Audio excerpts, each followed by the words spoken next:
Isang baso ng pulang alak ang walang awang ibinuhos sa puting uniforme ni Tessa, habang nagpapakasarap ang kanyang asawa sa bisig ng isang babaeng nakasuot ng damit na siya mismo ang nanahi hanggang madaling araw.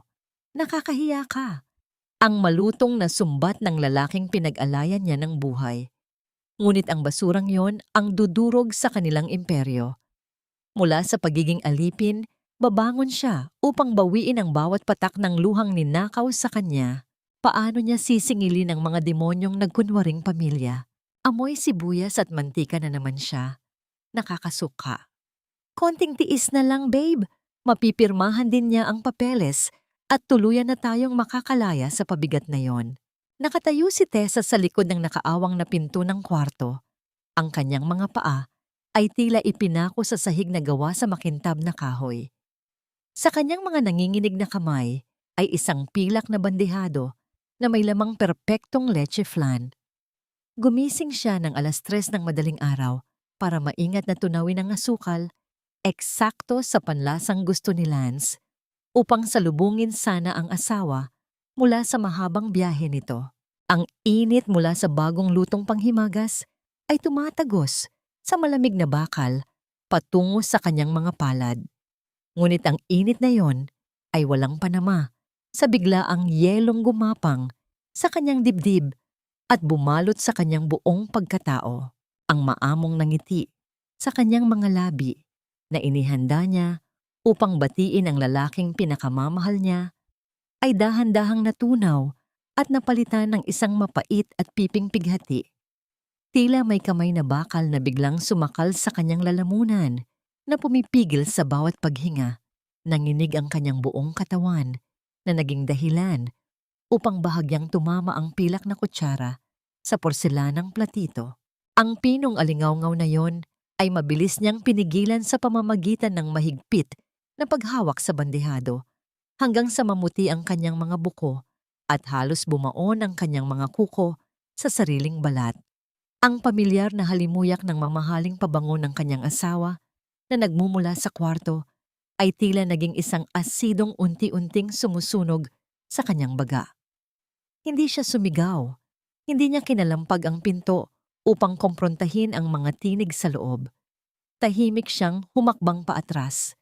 Nilulunok ang mapait na abdo ng pagkakanulo at hinayaan ang dilim ng pasilyo na lamunin ang kanyang nanghihinang katawan.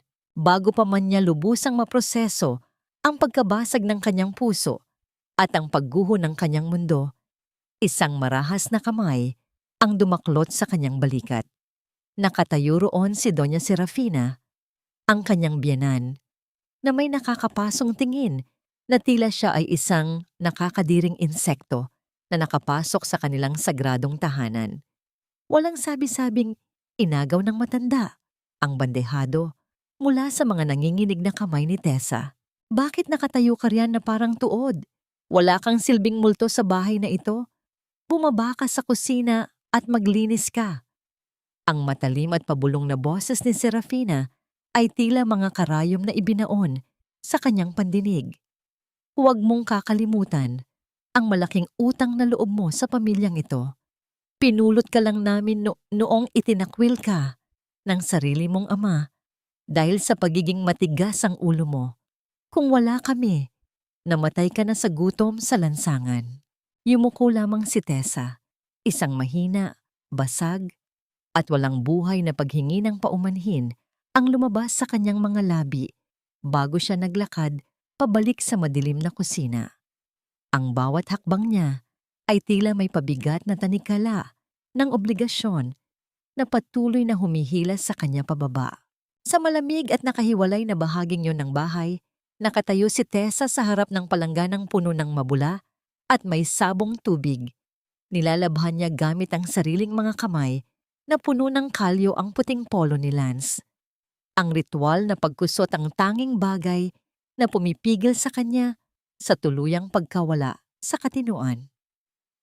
Ang tubig ay nagiging saksi sa bawat paghihirap. Hihirap na kanyang kinikimkim. Isang mabigat na patak ng luha ang nakawala mula sa kanyang mga mata Nahulog at humalo sa tubig na puno ng sabon nang walang anumang ingay. Maingat niyang dinampot ang isang napakaliit na dumi mula sa tubig. Ang kanyang mga matang walang kislap ay nakatitig sa mga bula na unti-unting pumuputok at naglalaho. Isa itong tahimik at nakadudurog na refleksyon ng kanyang 7 taong pagsasama sa asawa. Maganda sa panlabas, ngunit ganap na walang laman at madaling maglaho.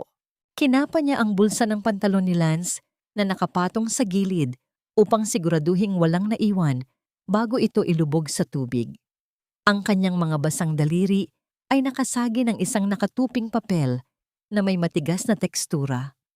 Nang maingat niya itong buklatin, tumambad sa kanya ang isang lukot na resibo mula sa isang sikat at mamahaling tindahan ng mga alahas. Isang kwintas na diamante na nagkakahalaga ng ₱250,000. Ang pangalan ng tatanggap ay malinaw na nakalimbag sa ibabang bahagi. Camila Roque. Hindi iyon ang kanyang pangalan. Ang basang papel ay halos madurog sa kanyang nanginginig na palad. Kasabay nito ay ang pag-alingawngaw ng mabibigat at sadyang mga hakbang mula sa hagdanang gawa sa kahoy, palapit ng palapit patungo sa kusina kung saan siya naroon. Ang anino ng lalaking minsan niyang tinawag na mundo ay unti-unting lumalapat sa malamig na sahig. Hanggang kailan niya kayang lunukin ang mga basag na bubog ng pag-ibig na ito nang hindi tuluyang nagdurugo hanggang mamatay. Ang malamig na simoy ng umaga ay hindi sapat upang pawiin ang namumuong bigat sa dibdib ni Tessa habang inihahain niya ang almusal sa mahabang hapagkainan ng mga Alcantara. Gaya ng nakagawian, nakaupo na sa dulo ng mesa si Doña Serafina. Ang mga daliri ay abala sa pag-ikot ng mga butil ng rosaryo habang ang mga mata ay matalim na nakamasid sa bawat kilos ng kanyang manugang. Lumapit si Tessa, bahagyang yumuko at inilahad ang kanyang kamay upang magmano bilang tanda ng paggalang na itinuro sa kanya mula pa sa pagkabata. Ngunit bago pa man dumampi ang likod ng palad ng matanda sa kanyang noo, marahas na binawi ni Serafina ang kanyang kamay. Mabilis itong kumuha ng puting pamunas at nandidiring pinunasan ang sariling balat na tila ba nahawaan ng isang malalang sakit. Amoy Clorox at aswang na naman ang mga kamay mo, Teresita. Ang malamig at mapangmatang wika ng matanda na sinabayan ng pag-ismid. Hanggang kailan mo ba ipapahiya ang pamilyang ito? Hindi ka na nga nakakatulong sa paglago ng kumpanya ni Lance. Nag-aamoy labandera ka pa sa loob ng sarili kong pamamahay. Lagi mong tatandaan na kung hindi dahil sa awa ko sa'yo, nung itinapon ka ng sarili mong pamilya, matagal ka nang namatay sa kalsada. Matuto kang magbayad ng utang na loob sa pamamagitan ng pagiging kapaki-pakinabang, hindi pabigat. Nilunok ni Tessa ang tila tinik na bumara sa kanyang lalamunan. Ang bawat salita ng kanyang biyenan ay paulit-ulit na pumapatay sa kanyang pagkatao. Ngunit gaya ng lagi niyang ginagawa, pinili niyang manahimik.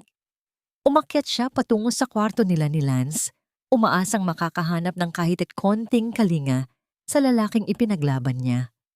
Pagbukas niya ng pinto, sumalubong sa kanya ang asawang padabog na isinilid ang mga papeles sa loob ng isang itim na bag. Ang mukha ni Lance ay salubong, puno ng pagkabigo at inis. Walang pag-aalinlangang isinisi nito sa kanya ang problemang kinakaharap.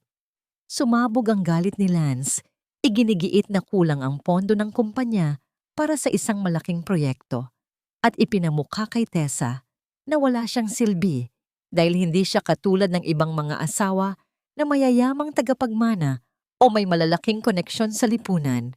Sa kabila ng panliliit na ginawa sa kanya, ang pusong sanay sa pagmamartir ni Tessa ay muling nanaig.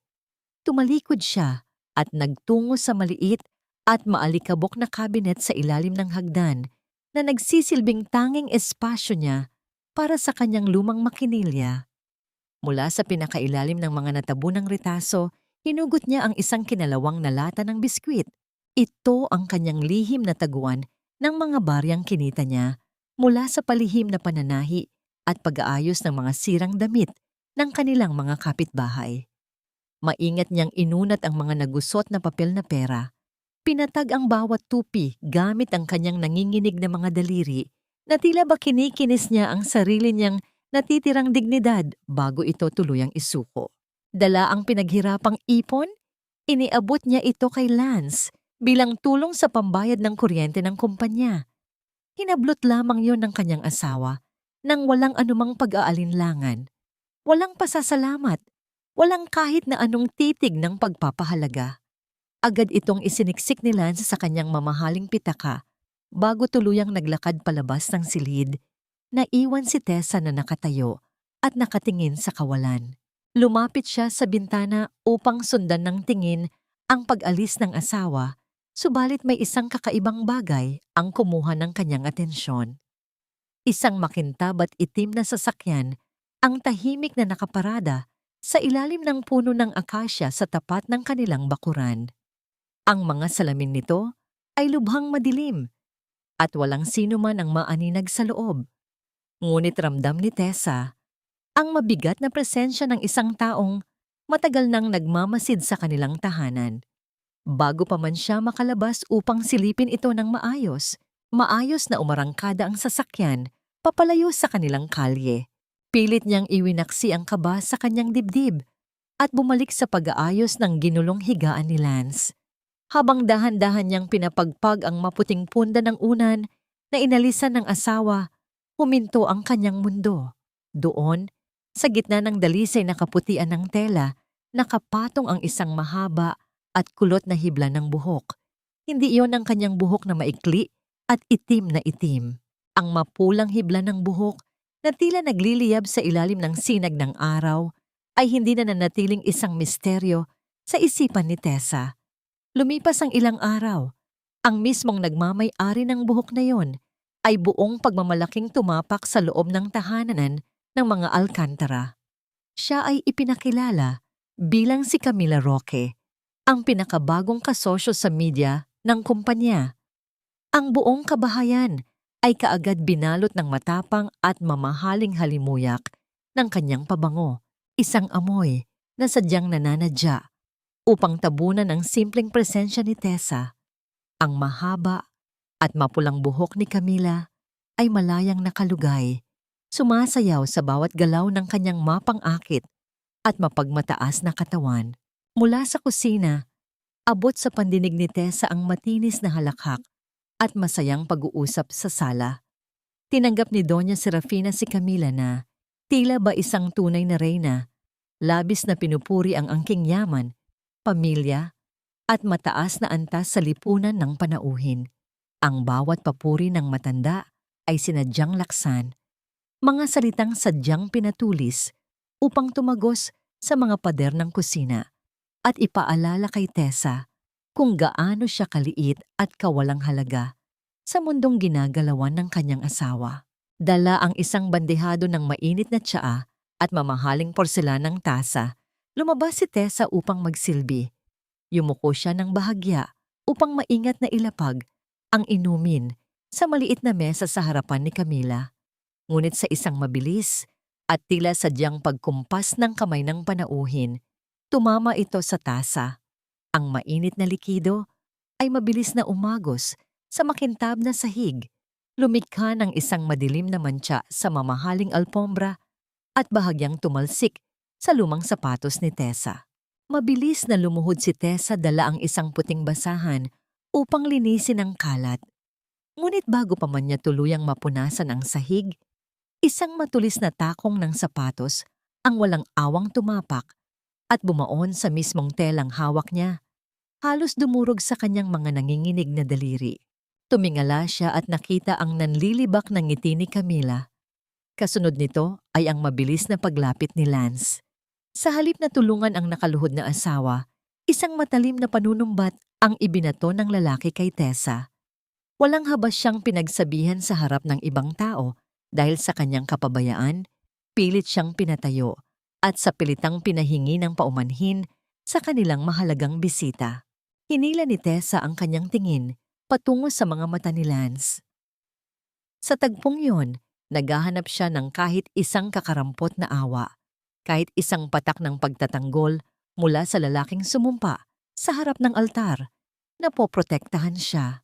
Ngunit ang tanging nakita niya sa mga mata nito ay matinding pandidiri at pagkainis bago ito tuluyang nag-iwas ng tingin. Ang pag-iwas na yon ay isang malamig na patalim na tuwirang sumaksak sa natitirang pag-asa sa kanyang dibdib. Sa gitna ng tensyon, biglang nagbago ang tono ni Camila. Ginamit niya ang kanyang pinakamatamis at malambing na boses, hinawakan ang braso ni Lance at sinabing huwag na nitong masyadong pagalitan ang tulala nilang kasambahay. Bilang kapalit ng kapatawaran sa nangyari, iminungkahi ni Camila na tahiin na lamang siya ni Tessa ng isang napakagandang damit na kulay pula para sa nalalapit na malaking pagdiriwang ng kumpanya. Walang pag-aalinlangang sumang-ayon si Lance. Inuutosan si Tessa na gawin ang lahat ng gusto ng bisita nang walang anumang reklamo. Nang matapos ang pagdalaw at tuluyang umalis si Camila kasama si Lance para sa isang pulong, naiwan si Tessa sa tahimik na sala upang ayusin ang mga nagulong unan sa sopa. Doon, sa singit ng mga malalambot na upuan, nakapanya ang isang maliit na telepono na tila naiwan ng bisita. Biglang nagliwanag ang screen ng aparato, nagpapakita ng isang abiso mula sa bangko na nagpapatunay ng isang napakalaking halaga ng salapi na matagumpay na nailipat mula sa pondo ng Alcantara Events patungo sa personal na account ni Camila. Bago pa man makahinga ng maayos si Tessa dahil sa natuklasang pagnanakaw sa kumpanya, isa pang mensahe ang pumasok. Ang pangalan ng nagpadala ay ang mismong asawa niya. Ang mga salitang lumabas ay tuluyang yumanig sa kanyang buong pagkatao. Magkita tayo mamayang gabi sa lumang hotel natin, babe. Walang kaalam-alam ang tanga kong asawa. Ang mga salitang patuloy na kumikislap sa malamig at walang buhay na screen ay pilit ibinabaon ni Tessa sa pinakamalalim na bahagi ng kanyang kamalayan. Paulit-ulit niyang kinukumbinsi ang sariling wasak na puso na baka isang malaking pagkakamali lamang yon, na baka tungkol lamang sa negosyo ang tinutukoy ng asawang labis niyang pinaglilingkuran. Sa halip na sumabog sa galit, ibinaling niya ang lahat ng kanyang bigat at kalungkutan sa pagtadyak sa pedal ng kanyang lumang makinilya. Ang walang tigil na pag-andar ng karayom na tumatagos sa telang kulay pula ay sumasabay sa mabibigat niyang paghinga. Tinatahin niya ang mismong damit na isusuot ng babaeng umapak sa kanyang pagkatao, dahil iyon ang utos ng lalaking pinakamamahal niya. Pagsapit ng hating gabi, nang ang buong paligid ay balot na ng katahimikan at ang tanging ilaw na nagmumula sa kanyang maliit na lampara ang nagbibigay liwanag, isang malamig na utos ang malingaw-ngaw mula sa itaas. Ipinatawag siya ni Doña Serafina upang masahihin ang mga binti nito. Kahit na namamanhid na ang kanyang mga balikat at hapong-hapon na ang kanyang katawan, masunuring umakyat si Tessa. Habang pinipisil niya ang mga binti ng matanda, walang patid ang panunumbat at pagpapaalala nito tungkol sa dangal at pangalan ng mga Alcantara, na tila ba isang pader na hinding-hindi maaabot o maiintindihan ng isang hamak na ampon na katulad niya. Nang makabalik siya sa tapat ng kanyang makinilya, ang matinding puyat at pagod ay tuluyan ng bumulag sa kanyang paningin. Sa isang maling galaw, ang matalim na karayom ng makina ay walang awang bumaon sa dulo ng kanyang hintuturo. Isang maliit ngunit madilim na patak ng dugo ang mabilis na nahulog at kumapit sa makintab na pulang tela. Sa halip na dumaing sa sakit, isang matinding kaba ang kumapit kay Tessa. Takot na baka madumihan ang kasuotan ng mahalagang panauhin ni Lance at muli siyang mapagalitan. Dali-dali niyang isinubo ang sugatang daliri, pilit pinipigil ang pag-agos habang nanginginig ang kanyang mga balikat. Ang munting bakas na naiwan sa tela ay tuluyang natakpan ng pulang sinulid. Wala nang makakapansin sa bahid na yon, tulad ng tahimik niyang paghihirap na nananatiling nakatago sa likod ng huwad na karangyaan ng pamilyang ito. Sa mga oras ding iyon, ang katahimikan ng madaling araw ay binasag ng magkakasunod at mabibigat na katok sa pangunahing pintuan ng bahay. Isang mensahero ang naghatid ng isang selyadong sobre na mahigpit na nakapangalan kay Teresita Villamor. Ngunit bago pa man makalapit si Tessa, mabilis na hinarang ito ni Serafina. Kinuha ng matanda ang sobre at palihim itong isinilid sa loob ng kanyang mahabang bata di banyo, habang pinandilatan ng mata ang manugang upang bumalik sa trabaho. Upang pigilan ang patuloy na pagdurugo ng kanyang daliri, nagtungo si Tessa sa lumang kabinet ng mga gamot sa dulo ng pasilyo. Habang kinakapa niya ang kahon ng bendahe sa pinakailalim na bahagi ng estante, may nahagip ang kanyang kamay na isang makapal na folder na pilit itinago sa ilalim ng mga lumang resibo. Dahan-dahan niyang inilabas ang mga papel. Sa panginginig ng kanyang buong katawan, nabasa niya ang nakasulat sa pinakaunang pahina. Isa itong burador ng isang kasunduan sa annulment at paghihiwalay ng mga ari-arian. Ang kanyang paningin ay naglabo dahil sa mga luhang hindi na niya mapigilan. Ngunit isang detalye ang malinaw na dumurog sa kanyang kaluluwa. Sa ibabang bahagi ng huling pahina, nakaguhit na ang asul na tinta ng isang pamilyar na pirma. Ang matalim at walang pusong pirma ni Lance sa ibabaw ng puting papel ay nanatiling nakaukit sa isipan ni Tessa. Sa kabila ng pagdurog ng kanyang mundo, isinuot niya muli ang maskara ng isang masunuring asawa. Dumating ang gabi ng inaabangang malaking pagdiriwang para sa anibersaryo ng kumpanya. Ang bulwagan ng isang tanyag na hotel ay puno ng kumikinang na mga ilaw, mga nagagandahang bulaklak, at mga pinakamakapangyarihang tao sa lipunan. Subalit, wala si Tessa sa hanayin ng mga panauhing pandangal. Nakasuot siya ng isang kupas at namantsahang uniporme ng kusinera, palihim na naglalakad sa makipot na pasilyo patungo sa pintuan ng kusina. Dala-dala ang isang malaking tray ng mga panghimagas na siya mismo ang naghanda ng walang bayad upang makatipid ang kumpanya ng kanyang asawa. Mula sa kanyang kinaroroonan malapit sa gilid ng entablado, kitang-kita niya ang liwanag ng spotlight na tumutok sa sentro ng bulwagan. Umakyat si Lance nang may buong pagmamalaki. Ang kanyang muka ay aliwalas at puno ng tagumpay. Subalit, ang kamay nito ay hindi nakahawak sa kawalan. Mahigpit itong nakapulupot sa biwang ni Camila. Ang babae ay suot ang kumikinang na pulang damit na tinahi ni Tessa, gamit ang sarili nitong pawis at dugo. Humarap si Lance sa mga naghihiyawang panauhin at itinaas ang kanyang baso ng alak. Pinakilala niya si Camila hindi lamang bilang kasosyo sa negosyo, kundi bilang ang nag-iisang babaeng naging inspirasyon at sandigan ng kanyang lahat ng tagumpay. Hindi na kinaya ng dibdib ni Tessa ang bigat na nagbabantang sumabog mula sa kanyang lalamunan. Binitawan niya ang tray, ang mga matamis na panghimagas ay nagkapira-piraso sa sahig habang mabagal at tila lutang siyang naglakad palabas mula sa mga anino. Ang mga matang puno ng pagtataka at bulungan ng mga naguguluhang bisita ay unti-unting nakatuon sa isang babaeng tila alipin na napadpad sa gitna ng mga dugong bughaw. Nang magtagpo ang kanilang mga paningin, ang mukha ni Lance ay namula hindi sa hiya para sa asawa, kundi sa matinding pagkamuhi dahil sa paninira nito sa kanyang perpektong gabi. Bago pa man makapagsalita si Tessa upang ipagtanggol ang kanyang karapatan, lumapit si Camila. Ang mukha ng babae ay balot ng isang malambing at maamong na ngiti, ngunit ang kanyang mga mata ay nag-aapoy sa panunuya. Sa isang mabilis na galaw, itinaas niya ang baso ng mamahaling pulang alak at ibinuhos ito ng buong puwersa sa puting uniforme ni Tessa. Gumuhit ang pulang mantsa mula sa kanyang balikat pababa sa dibdib, tila isang malaking sugat na hiniwa sa harapan ng daan-daang tao. Gamit ang pinalakas na boses upang marinig ng lahat, sumigaw si Camila. Inaakusahan si Tessa bilang isang baliw na tagahanga na matagal nang sumusubaybay at nanggugulo sa tahimik na buhay ni Lance. Hinanap ni Tessa ang mga mata ng asawa.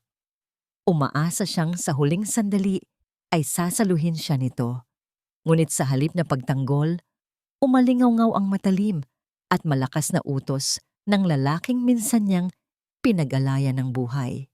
Inutusan ni Lance ang mga naglalakihang gwardiya na kaladkarin palabas ang nakakadiring babaeng sumira sa pagdiriwang. Isinisigaw sa lahat na ang presensya nito ay isang malaking kahihiyan. Dala ang amoy ng maasim na alak at ang baho ng matinding puyat sa kanyang katawan. Nanigas si Tessa sa kanyang kinatatayuan. Tinitigan niya ang pagmamalaki ng dalawa habang tinatanggalan siya ng karapatang maging tao. Bago pa man siya mahawakan ng mga gwardiya upang kaladkarin, ang nakabibinging katahimikan ng bulwagan ay binasag ng isang malamig ngunit napakalakas na boses. Mula sa malaking pintuan, isang matandang lalaking may tindig na nag-uutos ng paggalang ang naglakad papasok. Ang kanyang mga mata ay nagliliyab sa matinding galit. Ang mga gwardiya ay kusang umatras. Ang lalaki ay tumigil, itinuro ang direksyon ng mag-asawa at nagsalita. Huwag ninyong hahawakan ang kaisa-isa kong anak. Ang katahimikang kasunod noon ay tila isang patalim na sumaksak sa lalamunan ng lahat ng naroon. Ang mabibigat at tiyak na hakbang ni Don Teodoro Villamor ay lumikha ng isang nakapanlulumong awtoridad sa buong bulwagan. Ang mga naglalakihang gwardiya na kanina lamang ay handang kaladkarin si Tessa ay kusang umatras. Animoy mga maamong tupa sa harap ng isang galit na leon. Mula sa hanay ng mga panauhing pandangal na wala ang kulay sa mukha ni Doña Serafina, ang kanyang mamahaling pamaypay ay nahulog sa sahig kasabay ng panginginig ng kanyang mga tuhod nang tuluyan niyang mamukaan ang lalaking nakatayo sa gitna ng entablado, ang bilyonaryong pinuno ng Villamor Global. Hindi makapagsalita si Lance. Ang panga nito ay tila napako habang pinagmamasdan ng matandang lalaking may nag-aapoy na mga mata na ngayon ay nakatayo sa mismong harapan niya. Bago pa man makabuo ng kahit anong palusot ang kanyang asawa, isang buong puwersang sampal ang pinakawalan ni Don Teodoro. Ang lakas ng pagtama ng palad sa mukha ni Lance ay sapat upang itaboy ang lahat ng pagmamalaki nito. Nag-iwan ng matingkad na pulang marka na kasing kulay ng alak na ibinuhos nila kay Tessa. Itinuro ng matanda ang mukha ng nanginginig na si Lance, nagbabala sa isang malamig at mabigat na boses na dudurugin niya ang buong kumpanya at ang lahat ng pinaghirapan nito hanggang sa maging abo ang mga ito. Si Camila, na kanina lamang ay umaapaw sa kayabangan, ay mabilis na nagtago sa likuran ng lalaki. Pilit iniiwas ang kanyang mukha sa nag-aalab na puot ng isang ama. Sa gitna ng tensyon, pilit na humakbang pasulong si Serafina. Kahit nanginginig ang buong katawan, sinubukan niyang gamitin ang kanyang lumang taktika ng panunumbat. Sa nanginginig na boses, iginiit ng matanda na sila ang kumupkop at nagpakain kay Tessa noong mga panahong walang-wala ito. Ipinagmamalaki ang utang na loob na dapat sanang bayaran ng pamilya Villamor sa halip na suklian ng galit. Ang mga salitang iyon ay tila lason na pilit isinusubo muli kay Tessa upang ibalik siya sa kanyang hawla ng obligasyon. Ngunit sa pagkakataong ito, walang luhang pumatak mula sa mga mata ni Tessa. Dahan-dahan siyang humakbang sa pagitan ng kanyang ama at ng mga taong umalipin sa kanya. Gamit ang likod ng kanyang palad, pinunasan niya ang maasim na alak na patuloy na tumutulo sa kanyang mukha. Humarap siya sa kanyang ama, hinawakan ang braso nito, at sa isang boses na hindi sumisigaw, ngunit nag-uumapaw sa paninindigan, binigkas niya ang mga salitang magpapabago sa kanyang kapalaran. Hayaan mo sila, Papa. Ako ang tatapos sa sinimulan nila. Walang anumang pagmamakaawa o pagsisisi ang mababakas sa mukha ni Tessa. Dahan-dahan niyang kinalag ang buhol ng namantsahang apron sa kanyang likuran. Hinihintay ng lahat ang kanyang susunod na gagawin, ngunit hinayaan lamang niyang mahulog ang maruming tela mula sa kanyang mga balikat. Ang basang apron ay dahan-dahang lumapat sa sahig, sadyang tumakip sa makintab at mamahaling sapatos na katad ni Lance. Isa itong tahimik ngunit nakadudurog na deklarasyon na tapos na ang kanyang pagiging alipin. Tinalikuran niya ang mga nagulantang na bisita, hindi na muling lumingon pa sa lalaking winasak ang kanyang kabataan at naglakad palabas ng bulwagan, kasabay ng kanyang ama. Sa loob ng malambot at tahimik na sasakyan ni Don Teodoro, ang malamig na hangin mula sa aircon ay tumatuyo sa basang damit ni Tessa. Habang nakatingin sa labas ng bintana, isang malalim na katanungan ang bumabagabag sa kanyang isipan. Bakit ngayon lamang dumating ang kanyang ama? Sino ang naglala ng masamang kwento 7 taon na ang nakalilipas upang isipin nitong nagnakaw siya at tuluyang itakwil? Nang sulyapan niya ang salamin sa gilid ng sasakyan, nakita niya ang pamilyar na itim na kotseng sumusunod sa kanila nitong mga nakaraang araw. Huminto ito sa kanilang gilid nang tumigil sila sa isang pribadong bahagi ng kalsada. Mula sa sasakyan ay lumabas ang isang pamilyar na muka. Si Attorney Paul, ang matandang abogado ng kanyang namayapang ina. Walang salitang iniabot nito sa kanya ang isang lumang bagay na nagtataglay ng mabibigat na lihim mula sa nakaraan. Ang mabigat na pintuan ng mansyon ng mga Villamor ay sumara, nag-iiwan ng isang malamig at tahimik na paligid na kabaligtaran ng magulong gabing iniwan ni Tessa. Nakaupo siya sa isang mahabang upuang balot sa pelus. Ang kanyang mga mata ay nakatitig sa lumang kahong-kahoy na inabot ni Attorney Paul. Sa kabila ng mantsa ng alak at matinding pagod sa kanyang katawan, ang kanyang atensyon ay nakatuon lamang sa kahon. Nagsimulang magsalita ang matandang abogado. Inilalatag ang isang katotohanang mas mapait pa sa apdo. Ibinunyag ni Attorney Paul kung paano maling ginamit ni Doña Serafina ang pagmamahal ni Tessa kay Lance upang sirain ang pamilya Villamor. 7 taon na ang nakalilipas. Ang matandang babae ang mismong nagpeke ng mga sulat at nagtanim ng mga ebidensya upang palabasin na ninakaw ni Tessa ang pondo ng kanyang ama para makipagtanan kay Lance. Ginamit nila ang pekeng kwentong ito upang itaboy ang galit na si Don Teodoro palayo at ang kinin ng buong-buo si Tessa bilang kanilang walang bayad na alipin na nagtatago sa anino ng utang na loob. Ang hangin sa loob ng silid ay tila naging matalim na patalim na humihiwa sa kanyang lalamunan habang pinoproseso ng kanyang utak ang lalim ng panlilinlang.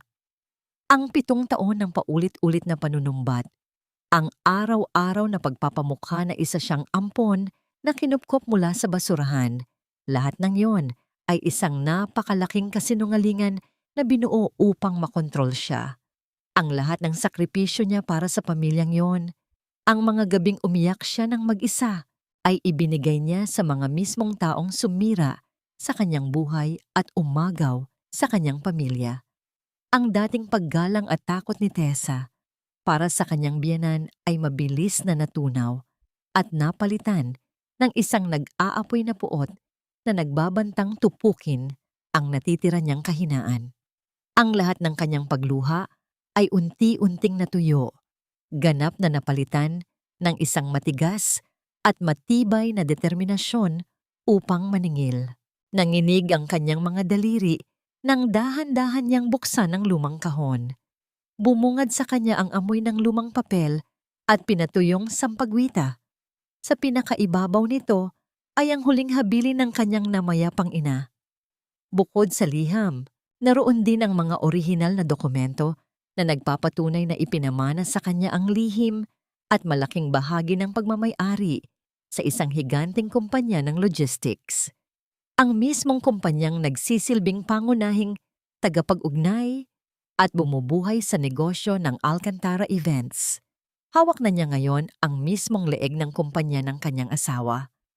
Maingat na idinampi ni Tessa ang kanyang mga daliri sa hilig at pamilyar na kurba ng sulat kamay ng kanyang ina.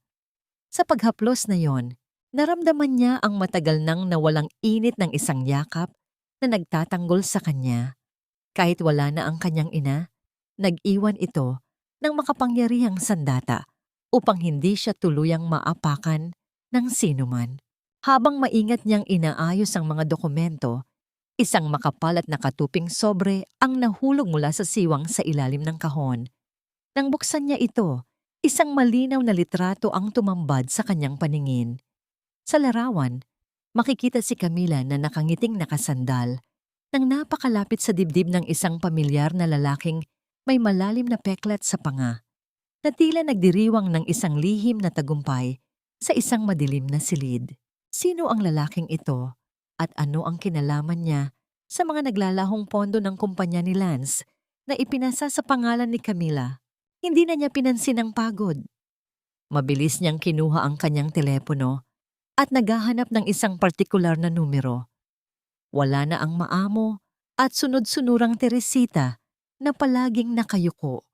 Ang boses na lumabas sa kanyang mga labi ay puno ng awtoridad at kasiguraduhan nang kausapin niya ang isang tanyag at walang awang financial broker sa kabilang linya. Inutusan niya itong simulan na ang lihim na pagbili sa lahat ng malalaking utang ng Alcantara Events at siguraduhing gagamitin ang lahat ng koneksyon upang harangin ang anumang tulong pinansyal para sa kumpanya ni Lance. Ang pagkaputol ng linya ay nag-iwan ng isang mahabang tunog na umaalingaw-ngaw sa tahimik na silid, tila isang malamig na hatol ng kamatayan para sa mga taong nagtangkang durugin siya. Sa halip na magpakasasa sa malambot na kama ng mansyon ng mga Villamor, pinili ni Tessa na magtungo sa isang liblib at pamilyar na eskinita sa Maynila. Isang inabandonang tahian na may amoy ng lumang kahoy at alikabok ang kanyang inupahan. Dito niya natagpuan si Aling Nena, ang matandang mananahi, na kaisa-isang nagpakita sa kanya ng tunay na malasakit noon. Nang makita ng matanda ang dating kasamahan, walang mga tanong na namutawi sa kanyang mga labi, tanging isang mahigpit at maiinit na yakap na nagpadama kay Tessa na siya ay ligtas. Isang umuusok na mangkok ng lugaw ang maingat na inilapag ni Aling Nena sa harap ni Tessa. Wala itong mamahaling sangkap na katulad ng mga inihahanda niya para sa mga Alcantara. Ngunit ang init na nagmumula rito ay tumagos sa kanyang pagkatao.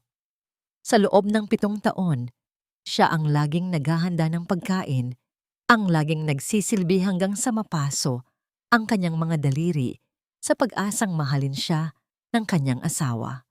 Ngayon, may isang taong nag-asikaso sa kanya nang walang hinihinging kapalit at walang sinusumbat na utang na loob. Ang unang subo niya ay sinabayan ng isang tahimik na luha ng pasasalamat. Kinikilala ang sarap ng pagiging malaya habang hinihigop ang mainit na sabaw. Isang katanungan ang naglalaro sa isipan ni Tessa.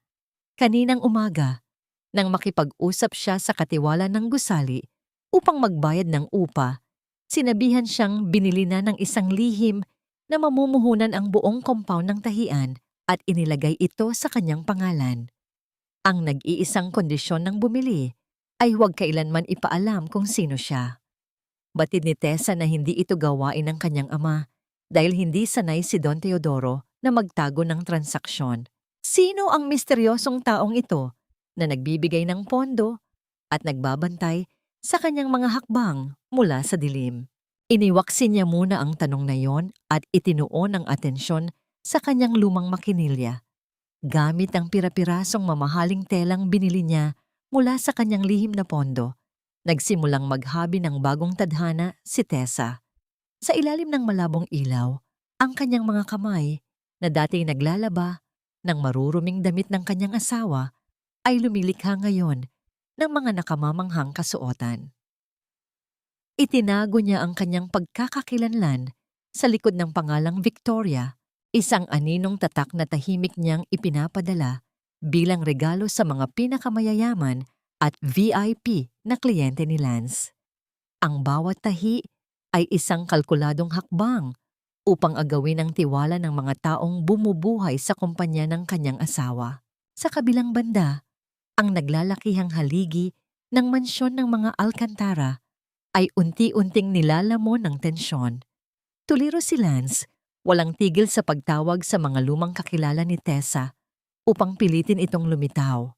Ang kanyang galit ay nag-uugat hindi sa pag-aalala, kundi sa matinding pangangailangan na mapirmahan ni Tessa ang papeles ng paghihiwalay upang mapunta sa kanya ang natitirang ari-arian.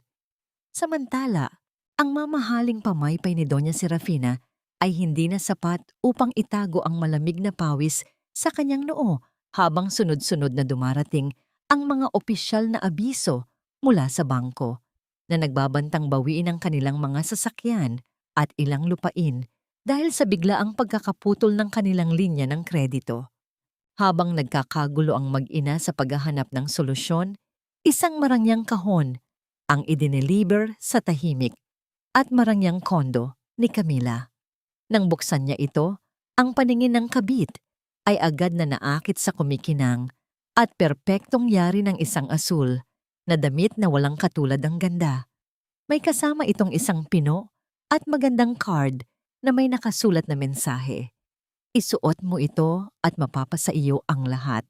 Walang kamalay-malay si Camila na ang bawat hibla ng lino na ginamit bilang panloob ng damit ay sadyang ibinabad ni Tessa sa isang katas ng halaman na magdudulot ng matinding pangangati at pamamantal sa balat kapag nadikitan ng pawis. Ang madilim na planong ito ay tahimik na nakatago sa ilalim ng isang itim na ribbon na maingat na nakapulupot sa kahon ng regalo. Ang malalaking ilaw ng mga kamera ay walang patid na nakatutok kay Camila habang buong pagmamalaking naglalakad sa pulang carpet ng isang malaking pagtitipon para sa mga kilalang tao sa lipunan. Suot niya ang asul na damit na gawa ng misteryosang taga-disenyo na si Victoria. Bawat hakbang niya ay puno ng kayabangan, pakiramdam niya ay siya ang pinakamagandang reyna na nag-aari sa buong gabi. Nakapulupot ang kanyang braso kay Lance na abot-tenga rin ang ngiti.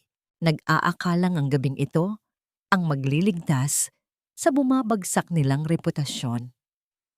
Subalit, habang tumatagal sila sa ilalim ng maiinit na ilaw at nagsisimulang mamuo ang manipis na pawis sa likod at dibdib ni Camila, isang kakaiba at matinding pangangati ang nagsimulang gumapang sa kanyang balat. Sinubukan niyang panatilihin ang kanyang matamis na ngiti, ngunit ang hapdi at kati na dulot ng lihim na katas ng halaman na inilagay ni Tessa sa panloob na tela ay mabilis na kumalat. Hindi na niya makayanan ng tila libu-libong langgam na kumakagat sa kanyang laman. Nagsimula siyang magkamot ng mabilis at walang kontrol. Sinisira ang kanyang perpektong ayos ng buhok at pinapamantsahan ang kanyang makapal na pampaganda. Sa kanyang pag-aapura at pagkawala sa sarili, nabunggo niya ang isang mahabang mesa. Ang mga nakapatong na matataas na baso ng alak ay sunod-sunod na nahulog at nagkapira-piraso sa sahig. Lumikha ng isang nakakagulat na kaguluhan na nagpatigil sa lahat ng mga panauhin. Ang pinangangalaga ang imahe ni Camila bilang isang kalmadong diyosa ng kagandahan ay ganap na nawasak nang magsimula siyang magwala at mag-iyak. Dahil sa sobrang pangangati, nag-iiwan ng malalaking pulang pantal sa kanyang leeg at braso na kitang-kita ng buong mundo. Ano bang ginagawa mo? You're ruining everything, nakakahiya ka. Ang pabulong ngunit ng gigil na bulyaw ni Lance habang pilit na hinahatak ang babae palayo sa mga mamamahayag na patuloy na kumukuha ng mga larawan ng kanilang kahihiyan. Ang mga mayayamang mamumuhunan na kanina lamang ay nakangiti sa kanila ngayon, ay nagbubulungan, itinuturo ang mag-asawang tila naging malaking biro sa harap ng publiko. Sa isang madilim na silid sa kabilang bahagi ng Maynila, tahimik na pinagmamasdan ni Tessa ang live na pag-uulat ng pangyayari mula sa screen ng kanyang laptop. Isang tahimik na ngiti ng tagumpay ang sumilay sa kanyang mga labi. Kinuha niya ang isang maliit na ginintuang gunting at nang may buong kalmado at kawastuhan, pinutol ang isang sobrang sinulid sa telang kanyang ginagawa. Kasabay ng pagkaputol ng sinulid na yon ay ang tuluyang pagguho ng pagmamalaki ni Lance na kitang-kita sa screen. Ito pa lamang ang unang pagtutuos at ngayon pa lamang ay unti-unti na silang nasasakal sa sarili nilang kasakiman. Dala ang kapangyarihan at pag-asa, inutusan niya si Attorney Paul na simulan na ang ikalawang hakbang. Ilang sandali pa, habang pilit na ipinapasok ni Lance ang umiiyak na si Camila sa kanilang sasakyan upang tumakas. Nagliwanag ang telepono ng lalaki. Isang opisyal na abiso mula sa pinakamalaking kumpanya ng logistics na nag-uugnay sa lahat ng kanilang proyekto. Ang kontrata ay formal ng kinansela dahil sa matinding paglabag sa etika ng negosyo at pagkasira ng tiwala. Gumuho ang mundo ni Lance. Alam niyang ang pagkawala ng kasunduang ito ay nangangahulugan ng tuluyang pagkalumpo ng Alcantara Events. Sa gitna ng kanyang pagkapraning, isa na lamang ang nakikita niyang solusyon. Ang 50 milyong pisong pamumuhunan na ipinangako ni Camila mula sa mga lihim nitong koneksyon. Ngunit isang madilim na katanungan ang hindi niya matugunan. Saan ba talaga nanggaling ang ganoon kalaking halaga ng pera? At sino ang makapangyarihang anino na nagbibigay ng pondo sa kanyang kabit? Habang nababalot ng desperasyon si Lance, isang mas malaking gulo ang sumiklab sa loob ng mismong mansyon ng mga Alcantara. Dahil sa sunod-sunod na pagbabanta ng mga nagpapautang na ubusin ang kanilang ari-arian, napilitan si Doña Serafina na tumungo sa kanyang lihim na silid.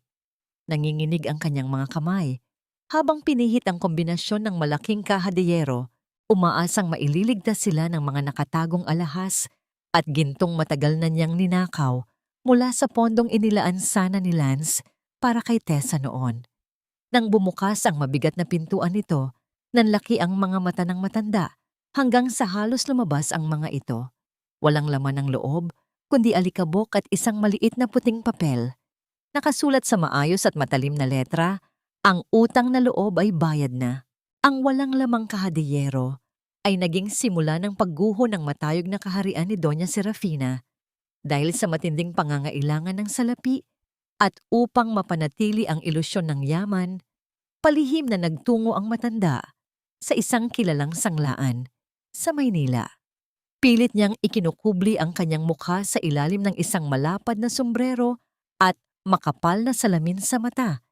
Inaasahang walang makakakilala sa kanya. Inilatag niya sa malamig na salamin ng counter ang kanyang pinagmamalaking mga alahas na sa buong buhay niya ay ipinagmalaki niyang mamahalin at galing pa sa mga pinakasikat na bansa sa Europa.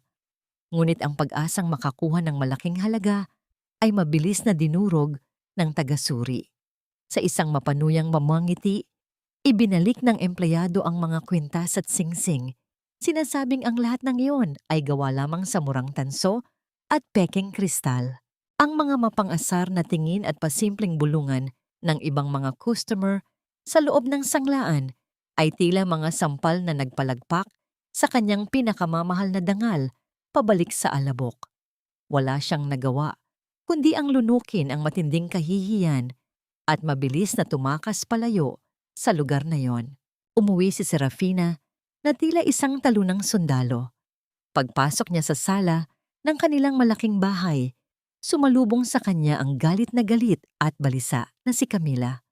Wala na ang maamo at magalang na tinig ng babaeng paborito niyang ipagmalaki noon. Nagsimulang magtaas ng boses ang kabit. Walang habas na sinisisi ang matanda sa pagkaubos ng pondo at sa kawalan ng kakayahang solusyonan ang patong-patong na problema ni Lance. Tinawag ni Camila si Serafina na isang matandang linta na walang ibang ginawa kundi ang magpabigat at mag-ilusyong mayaman kahit na baon na sila sa utang. Hindi na kinaya ng matanda ang panlalait na ito sa sarili niyang pamamahay. Sa sobrang puot, umigkas ang palad ni Serafina at dumapo ng napakalakas sa pisngi ni Camila. Ang sampal na yon ay tuluyang sumira sa huwad na alyansang binuo nila upang saktan si Tessa. Pareho silang mga demonyong pinagbuklod ng kasakiman at ngayon ay unti-unti nang nagkakasakitan at naglalamunan sa loob ng kanilang nauubos at gumuguhong kaharian upang takasan ang nakakasakal na hangin sa kanilang tahanan. Nagtungo si Serafina sa simbahan upang maghanap ng kapayapaan at humingi ng himala upang isalba ang kanilang yaman. Habang naglalakad siya palabas sa malaking pintuan, pagkatapos magdasal, nahagip ng kanyang paningin ang isang pamilyar na bulto ng babae. Nakasuot ito ng isang napaka-eleganteng puting kasuotan, pinalilibutan ng mga naglalakihang gwardiya at marahan ngunit buong kapangyarihang sumasakay sa isang makintab at mamahaling sasakyang Rolls-Royce. Hindi siya maaaring magkamali. Iyon ang tindig at likod ni Tessa. Sa pagnanais na kumpirmahin kung siya nga ang babaeng iyon at marahil ay desperadong manghingi ng tulong at pera, tumakbo si Serafina. Ngunit dahil sa panginginig ng kanyang mga tuhod at pagiging madulas ng kalsada dahil sa katatapos na ulan, naapakan niya ang dulo ng kanyang mahabang palda. Bumagsak siya ng napakalakas sa isang malaking lawa ng putik sa gilid ng kalsada. Sa kanyang pagbagsak, naputol ang mahabang rosaryo na palaging nakapulupot sa kanyang mga kamay. Ang mga gintong butil na dati niyang ginagamit upang husgahan ang ibang tao ay nagkawatak-watak at tuluyang nagpagulong-gulong sa maitim at mabahong putik. Ang nakadudurog na tagpong iyon ay isang malinaw na simbolo ng kanyang nabasag na pagbabalat kayo at huwad na kabanalan. Nakadapa siya sa putik, hindi na alintana ang dumi sa kanyang damit. Habang pinagmamasdan ang sasakyan ni Tessa na tahimik na lumalayo, iniiwan siyang nakalugmok sa mismong dumi na nararapat sa kanya. Habang nagdurusa ang ina sa putikan, ang anak naman ay tahimik na lumusong sa mas malalim at mas mapanganib na impyerno dahil sa desperasyon na muling maibangon ng kumpanya at bayaran ng mabilis na lumulobong interes ng mga formal na bangko. Palihim na nangutang si Lance ng milyon-milyong piso mula sa isang mapanganib na sindikato sa ilalim ng lupa. Ngunit ang katanungan na nananatiling nagtatago sa dilim ay kung sino ang malupit at makapangyarihang pinuno ng sindikatong ito na sadyang nag-alok ng napakalaking pondo sa isang negosyanteng walang-wala na at lubog sa utang. Hindi alam ni Lance na ang mabilisang solusyong ito ang magiging mitya ng kanyang tuluyang pagkawasak.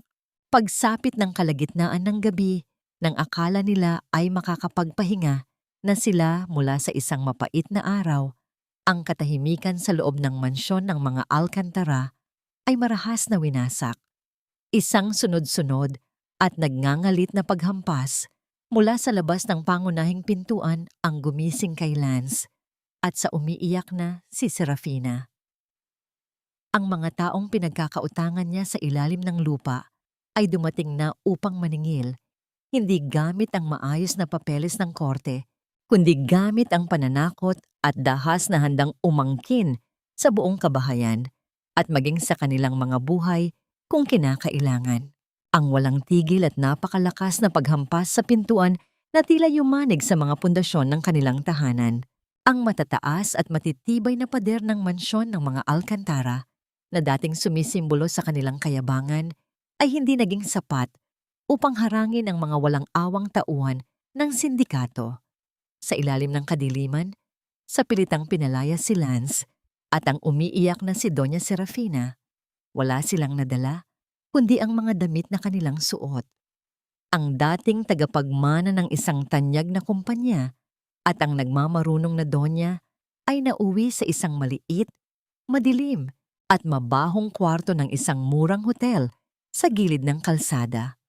Ang amoy ng lumang sigarilyo at amag sa loob ng kwarto ay patuloy na sumusugat sa kayabangan ni Serafina, habang si Lance naman ay nakaupo sa gilid ng maruming kama, hawak ang kanyang ulo na tila sasabog na dahil sa patong-patong na utang at banta sa kanilang buhay.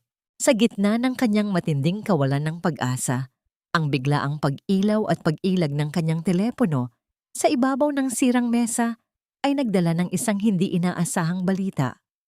Ang nasa kabilang linya ay si Attorney Paul.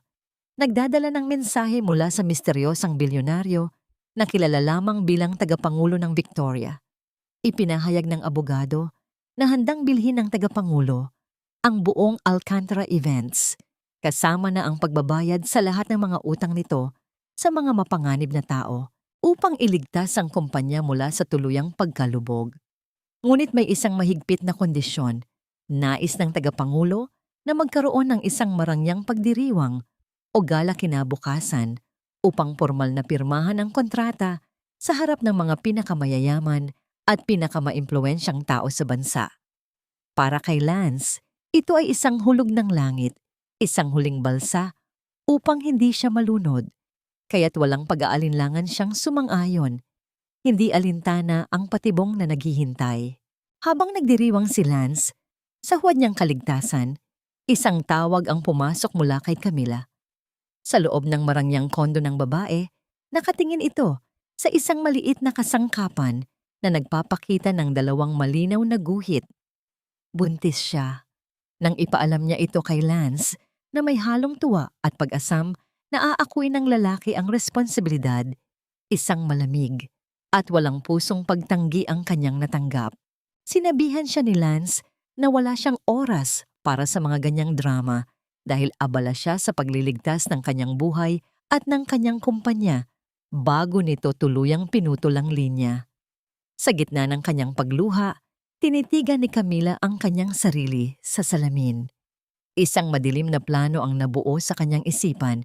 Gagamitin niya ang gaganaping gala upang isapubliko ang kanyang pagbubuntis at puwersahin si Lance na panagutan siya. Subalit, isang malaking katanungan ang pilit niyang ikinukubli sa pinakasulok ng kanyang isipan. Sino nga ba talaga ang tunay na ama ng batang kanyang dinadala? Lalo pa at may isang lalaking may peklat sa panga na patuloy na bumabagabag sa kanyang nakaraan. Malayo sa kaguluhan ng mga nasirang kaluluwang ito, nasa loob ng isang maluwag at marangyang silid-bihisan si Tessa. Nakatayo siya sa harap ng isang malaking salamin na nagrerepleka ng kanyang bagong pagkatao. Dahan-dahan niyang isinuot ang isang napakagandang damit na kulay itim, napapalamutian ng maliliit na kristal na kumikinang sa ilalim ng ilaw. Ang bawat kristal ay tila sumisimbolo sa bawat patak ng luhang iniluhan niya sa loob ng 7 taon, na ngayon ay naging sandata ng kanyang kapangyarihan. Tinitigan niya ang sarili. Kumuha siya ng isang pamunas at maingat na binura ang maputlang kulay ng lipstick na paboritong ipagamit sa kanya ni Lance noon upang magmukha siyang simpleng kasambahay. Mula sa kanyang lalagyan, kinuha niya ang isang kulay ng lipstick na kasing pula ng dugo. Ipinahid niya ito sa kanyang mga labi at sa sandaling iyon, tuluyan nang namatay ang mahina at sunod-sunurang Teresita. Ang babaeng nakatingin pabalik sa kanya mula sa salamin ay ang nag-iisang reyna na handa ng maningil. Bago ang pinakahihintay na gabi, desperado si Lance na linisin ang kanyang pangalan at siguraduhing wala nang asawang maaaring humabol sa kanyang mga magiging bagong yaman. Gamit ang natitirang impormasyon, pinuntahan niya ang lumang patahian na inupahan ni Tessa. Inaakala niyang madaratnan niya ang isang kaawa-awang asawa na nagmamakaawa para sa kanyang pag-ibig. Ngunit nang buksan niya ang pinto, tanging kadiliman at katahimikan ang sumalubong sa kanya. Wala na ang makinilya, wala na ang mga retaso, at wala na ang babaeng inaapi niya. Sa ibabaw ng isang lumang mesang kahoy, nakapatong ang pamilyar na burador ng annulment na matagal na niyang inihanda. Sa ibaba nito, may nakasipit na isang maliit na puting papel. Nanginginig ang mga kamay ni Lance nang basahin niya ang mensaheng nagpatigil sa pagtibok ng kanyang puso. Magkita tayo sa iyong impyerno. Ang mapulang tinta ng pirma na tila sariwang dugo sa ibabaw ng puting papel ay sapat na upang maging malinaw kay Lance na tuluyan nang nawala sa kanyang kontrol ang asawang matagal niyang tinapakan. Ngunit wala na siyang oras upang hanapin si Tessa. Ang kanyang atensyon ay nakatuon na lamang sa pagdiriwang na sasalba sa kanyang pangalan, ang formal na pag-angkin ng misteryosong tagapangulo ng Victoria sa kanyang kumpanya. Bago siya tuluyang magbihis para sa gala, inabutan siya ng isang tauhan ng hotel ng isang makapal at selyadong sobre na walang pangalan ng nagpadala. Dahil sa kuryosidad at pagkabalisa, mabilis na pinunit ni Lance ang dulo nito at inilabas ang mga nilalaman. Bumagsak ang kanyang mga balikat. Ang kanyang mga kamay ay nagsimulang manginig habang binabasa ang mga patunay na galing sa mismong bangko at accounting ng kanyang kumpanya. Ang mga dokumento ay malinaw na nagpapakita na ang milyon-milyong pisong ibinayad sana nila sa kumpanya ng logistics ay sadyang inilihis patungo sa isang lihim na account na nakapangalan kay Camila. Ang pinakamabigat sa lahat, ang mga pondo ay patuloy na ibinabato palabas patungo sa isang lalaking ang pangalan ay may koneksyon sa sindikatong nagpapautang kay Lance ngayon. Sa huling pahina ng sobre, isang kopya ng medikal na record ni Camila ang tumambad sa kanya. Ang buwan at petsa ng paglilihi ng ipinagmamalaking pagbubuntis ni Camila ay nagsimula sa mga panahong nasa ibang bansa si Lance para sa isang business trip. Ang bata sa kanyang sinapupunan ay hindi dugo at laman ni Lance. Ang puot at pakiramdam ng malalim na pagkakanulo ay pumuno sa bawat ugat ni Lance. Nang magising siya sa kanyang galit, tumakbo siya palabas ng kanyang kwarto at hinanap si Camila na nasa isang hiwalay na silid-bihisan malapit sa bulwagan ng gala. Pagbukas niya ng pinto, nadatnan niya ang babaeng nag-aayos ng sarili, handang-handa na para ipagmalaki ang kanyang pagbubuntis at puwersahin siyang pakasalan ito. Walang anumang pagpapaliwanag, mabilis na sumugod si Lance, inihagis ang mga dokumento sa mukha ni Camila at malakas na hinawakan ang leeg nito upang isandal sa salamin ng tokador. Inakusahan niya ang babae ng pagiging magnanakaw at traidor na sumira sa buong buhay niya. Ipinagsisigawan ang mga katotohanang nakasulat sa papel. Sumigaw si Camila, pilit na kumakawala mula sa mahigpit na pagkakahawak ng lalaki na umasa sa kanya bilang tagapagligtas.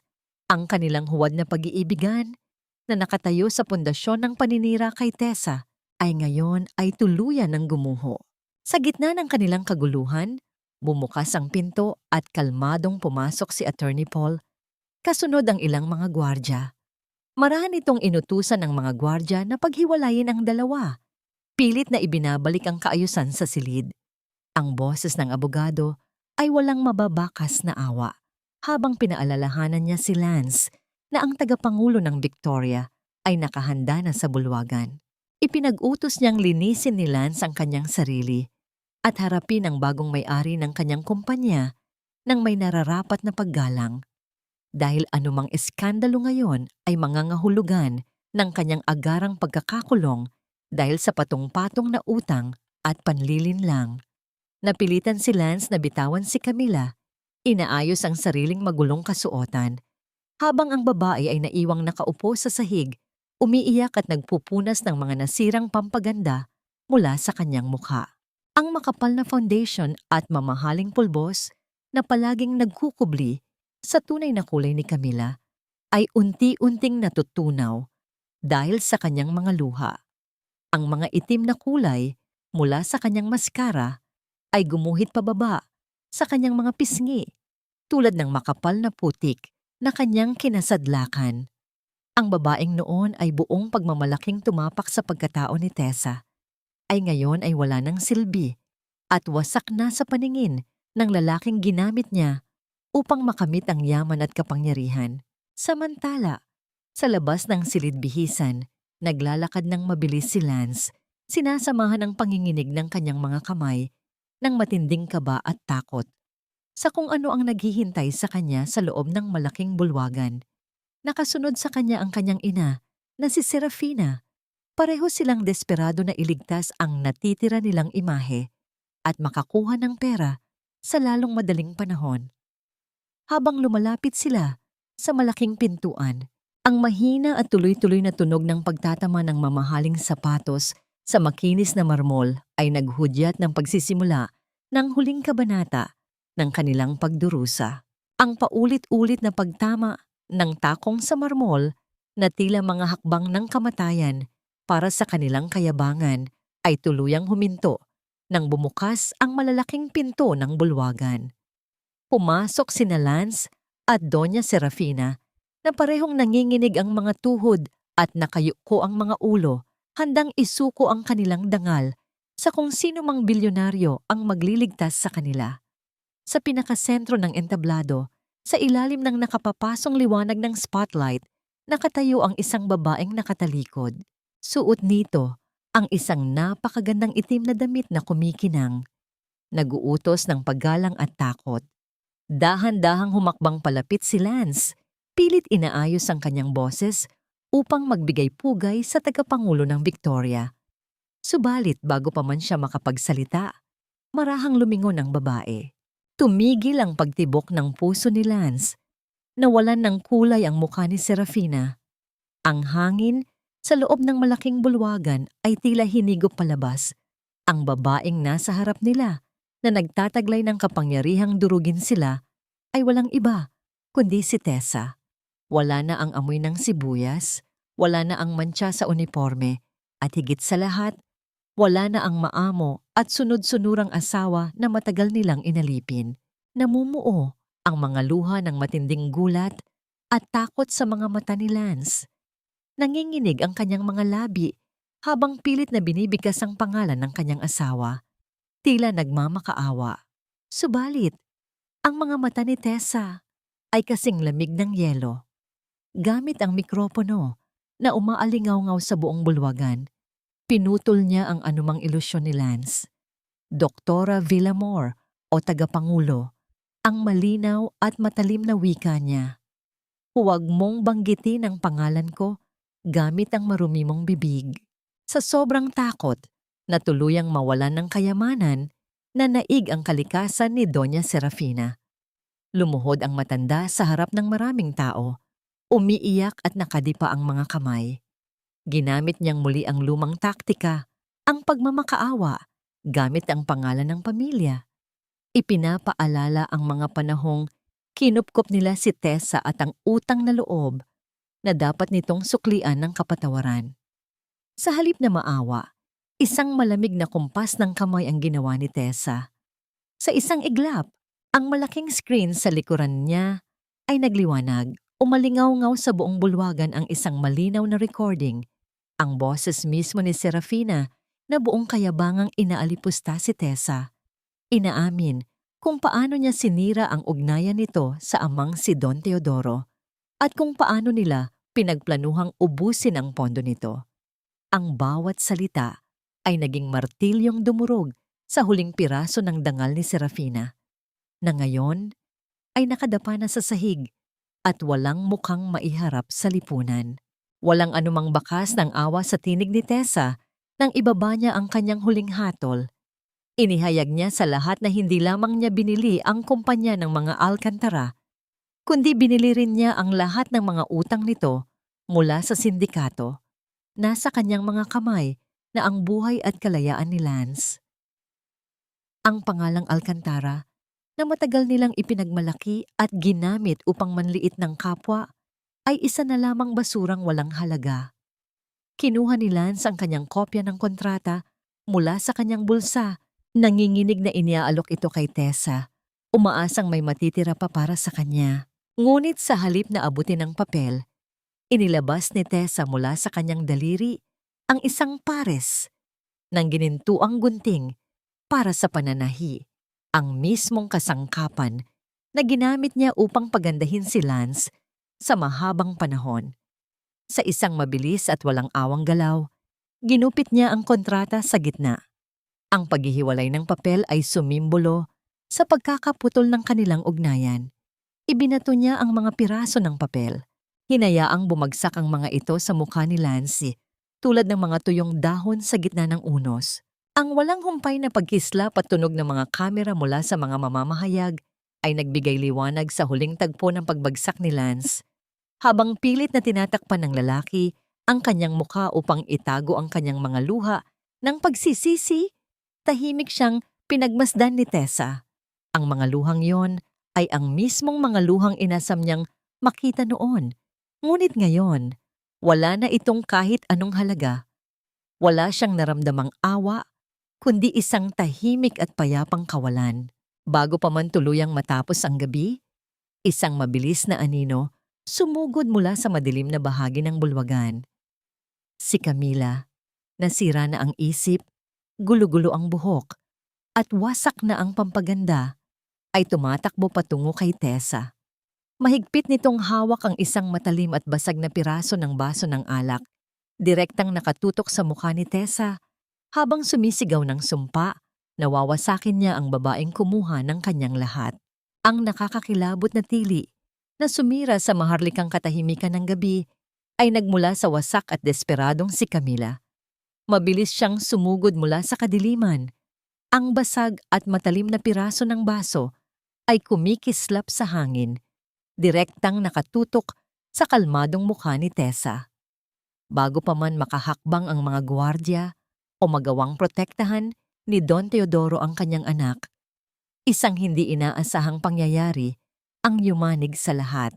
Hindi si Tessa ang nasaksak, si Lance sa kanyang huling pagtatangkang magpakabayani o marahil dahil sa matinding pagsisisi at pag-asang muling makamit ang pabor ng kanyang asawa ay buong lakas na iniharang ang kanyang katawan.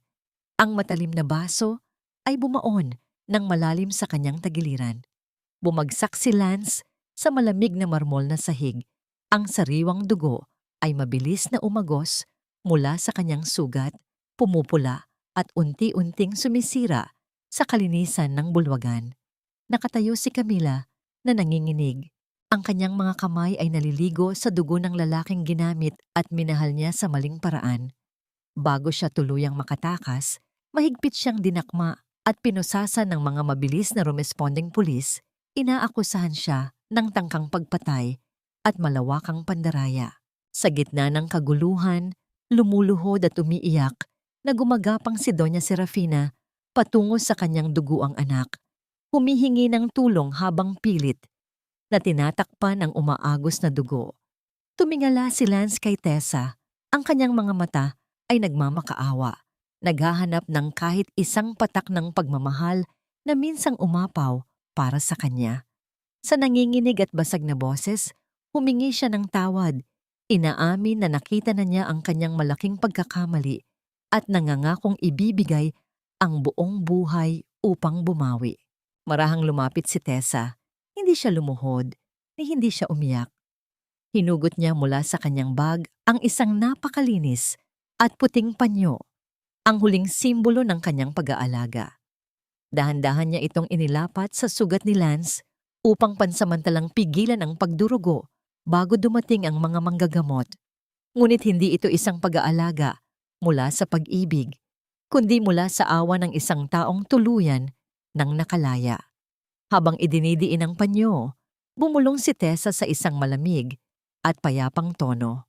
Sinabi niyang ang kanyang kapatawaran ay hindi kailanman mabubura ang kasalanan at sakit na idinulot ni Lance at nais niyang mabuhay ang lalaki upang araw-araw nitong damhin ang kinahinatnan ng kanyang kalupitan.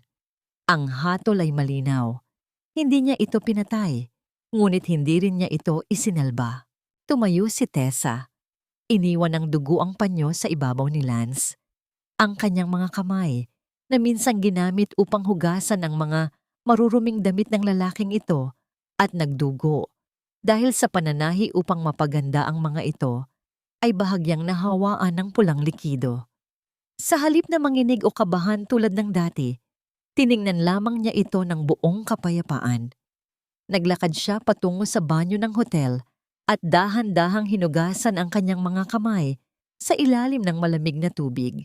Pinagmasdan niya kung paano unti-unting nawala ang dugo mula sa kanyang mga balat at kuko. Umaagos sa butas ng lababo, kasama ng kanyang nakaraan. Ang babaeng bumalik sa bulwagan ay isang babaeng walang bahid, buo, at hindi na kailanman madudurog. Matapos ang lahat, lumabas si Tessa mula sa hotel. Ang malaking gusali, ang lahat ng yaman, at ang kumpanyang ipinangalan sa pamilya Alcantara ay formal nang nasa kanyang kontrol.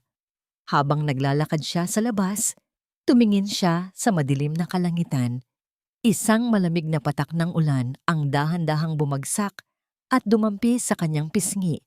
Tila humahalik at naglilinis sa lahat ng pagod na kanyang kinimkim sa loob ng 7 taon. Ito na ang huling ulan na sasalubungin niya ng may bigat sa dibdib. Panahon na upang siya ay umuwi. Ang payapang simoy ng hangin sa sementeryo ay tila isang mahigpit na yakap na nag-aalis sa lahat ng bigat na daladala ni Tessa sa loob ng maraming taon. Nakatayo siya sa harap ng malinis at maputing puntod ng kanyang namayapang ina. Katabi niya si Don Teodoro, ang lalaking 7 taong nawalay sa kanya dahil sa mga kasinungalingang nilikha ng kasakiman ng iba. Tinitigan ni Tessa ang inukit na pangalan ng kanyang ina sa malamig na marmol. Wala nang galit sa kanyang puso, kundi isang tahimik na pasasalamat. Lumingon siya sa kanyang ama na ngayon ay tahimik na lumuluha. Pilit itinatago ang pagsisisi sa kanyang mga mata dahil sa pagdududang sumira sa kanilang pamilya noon. Dahan-dahang inabot ni Tessa ang kamay ng matanda at niyakap ito ng napakahigpit. Sa yakap na yon, ang lahat ng pader ng hinanakit ay gumuho. Ang mga mainit na luha ni Tessa na dumaloy sa balikat ng kanyang ama ay hindi na nagmula sa sakit at pangungulila, kundi sa isang wagas at dalisay na pagpapatawad. Ang pagmamahal ng isang magulang at anak ay muling nabuo, mas matibay at hindi na kailanman matitinag ng anumang panlilinlang. Samantala, malayo sa kapayapaan at yaman na tinatamasa ng mga Villamor, isang matandang babae ang naglalakad nang nakayuko sa isang masikip, mabaho at maputik na iskinita ng Maynila. Ang dating nakataas na noo ni Doña Serafina na palaging nag-uutos at nanghuhusga sa mga taong nasa ibaba niya, ay ngayon ay nababalot ng dumi at kahihiyan. Nakasuot siya ng mga punit-punit at maruruming damit habang pilit na naghahanap ng mapapakinabangan sa mga basurahan. Nang subukan niyang lumapit sa isang lumang karinderya upang manghingi ng tirang pagkain, itinaboy siya ng mga mismong kapitbahay na dati niyang tinitingnan mula ulo hanggang paa at kinukot siya. Ang pamilyang Alcantara na dati niyang ipinagmamalaking may mataas na dangal at malaking pangalan ay tuluyan ng nabura sa lipunan. Ang bawat pagtalikod at pandidiri ng mga tao sa kanya ay tila libu-libong karayom na paulit-ulit na tumutusok sa kanyang kaluluwa. Wala siyang kayamanan, wala siyang pamilya, at higit sa lahat, wala na siyang maipagmamalaking utang na loob na maaaring isumbat sa iba upang mabuhay. Ang kanyang impyerno ay ang mismong buhay na tinatahak niya ngayon sa gitna ng mga taong kailanman ay hindi siya patatawarin. Sa kabilang dako ng lungsod, bumalik si Tessa sa lumang patahian na minsang naging taguan ng kanyang mga luha. Ang maliit at maalikabok na lugar ay unti-unti na niyang pinaayos, pinuno ng maliliwanag na ilaw at mga bagong makina. Inalok siya ni Don Teodoro na tanggapin ang pinakamataas na posisyon bilang opisyal na tagapamahala ng buong Villamor Global at tumira sa kanilang palasyo. Subalit magalang at nakangiting tinanggihan ito ni Tessa. Ipinagkatiwala niya ang malaking kumpanya sa mga dalubhasang tagapamahala na pinagkakatiwalaan ng kanyang ama. Para sa kanya, ang tunay na tagumpay ay hindi nasusukat sa taas ng gusaling pag-aari niya, kundi sa dami ng mga buhay na maaari niyang itayo. Ipinanganak niya ang Victoria's Shelter, isang ligtas na tahanan at sentro ng pagsasanay para sa mga kababaihang dumaan sa pang-aabuso, panlilinlang, at ginawang alipin sa loob ng kanilang sariling mga tahanan. Dito, itinuturo niya sa kanila kung paano manahi, kung paano kumita ng sariling pera, at higit sa lahat, kung paano tumayo ng may dangal. Nang maghapon, umupo si Tessa sa isang simpleng upuang kahoy sa labas ng patahian. Kasama niya si Don Teodoro, ang bilyonaryong hindi alintana, ang alikabok sa paligid. Mula sa loob, lumabas si Aling Nena, dala ang 2 mainit na mangkok ng lugaw na may pinakuluang itlog at sibuyas na mura. Inilapag ng matanda ang pagkain sa kanilang harapan na may kasamang mainit na ngiti ng isang tunay na ina. Walang mga pilak na kutsara o mamahaling alak, ngunit nang humigop si Don Teodoro ng mainit na sabaw at ngumiti sa kanyang anak, naramdaman ni Tessa na ito ang pinakamasarap at pinakamayamang salo-salo sa buong buhay niya. Wala nang pagpapanggap, Wala nang takot na baka may magalit sa kanyang paggalaw. Tanging payapang pagmamahal lamang at init ng tunay na pamilya na nagpapagaling sa lahat ng natitirang sugat. Habang pinagmamasdan ni Tessa ang palubog na araw na nagbibigay ng ginintuang liwanag sa buong kalye, isang maliit na katanungan ang dumaan sa kanyang isipan. Matapos ang mapait at madugong kabanata ng kanyang unang pag-ibig, magkakaroon pa kaya ng puwang ang kanyang puso upang muling magmahal at magtiwala sa ibang tao sa hinaharap? Isang banayad na ngiti ang sumilay sa kanyang mga labi. Hindi na niya kailangang madaliin ang sagot. Buo na siya at sapat na yon para sa ngayon. Ang kanyang malalim na pag-iisip ay marahang pinutol ng isang kaaya-aya at malinaw na himig, isang banayad na paggalaw ng mga nakabiting piraso ng kawayan at kabibe sa itaas ng pintuan ang lumikha ng isang payapang tunog na naghudyat ng pagdating ng isang panauhin. Nang lumingon si Tessa, nakita niya ang isang babaeng nakatayo sa may bungad ng pintuan. Nakayuko ang babae, ang mga mata ay may bakas ng pangingitim at pamamaga, at ang suot nitong damit ay may punit sa bandang balikat. Nanginginig ang mga kamay nito habang nakatingin sa maaliwalas at nag-aanyayang mukha ni Tessa, naghihintay kung tatanggapin ba siya sa lugar na iyon.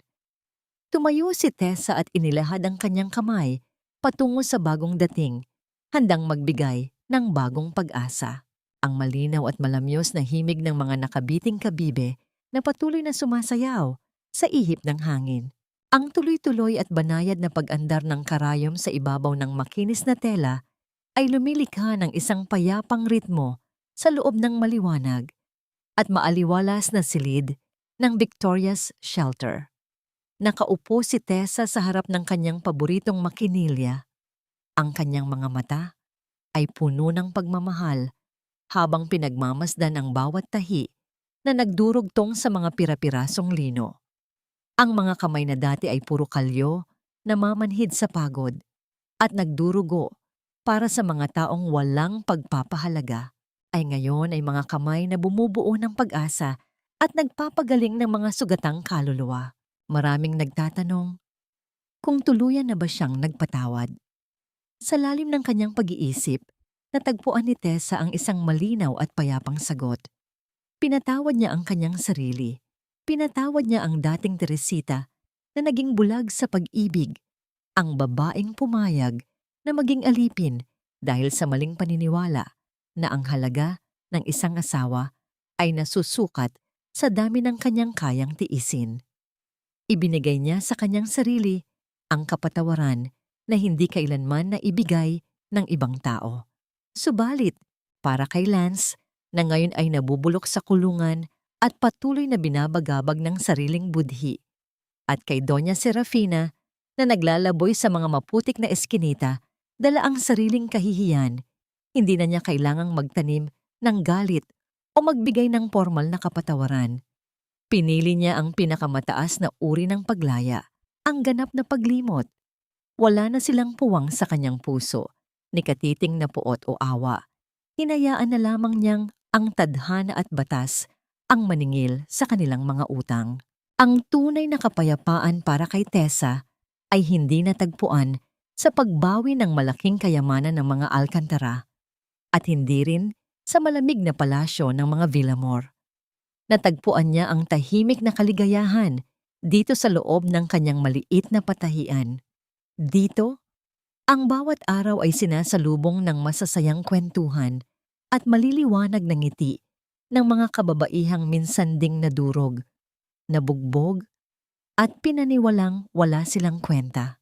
Ngayon, nakatayo sila nang may taas noo, kumikita ng sariling pera, at higit sa lahat, malaya sa anumang tanikala ng mapang-abusong pagmamahal, ang pagkakita sa kanilang unti-unting pagbangon mula sa madilim na nakaraan ang siyang nagbibigay ng walang katapat na kagalakan sa kanyang kaluluwa.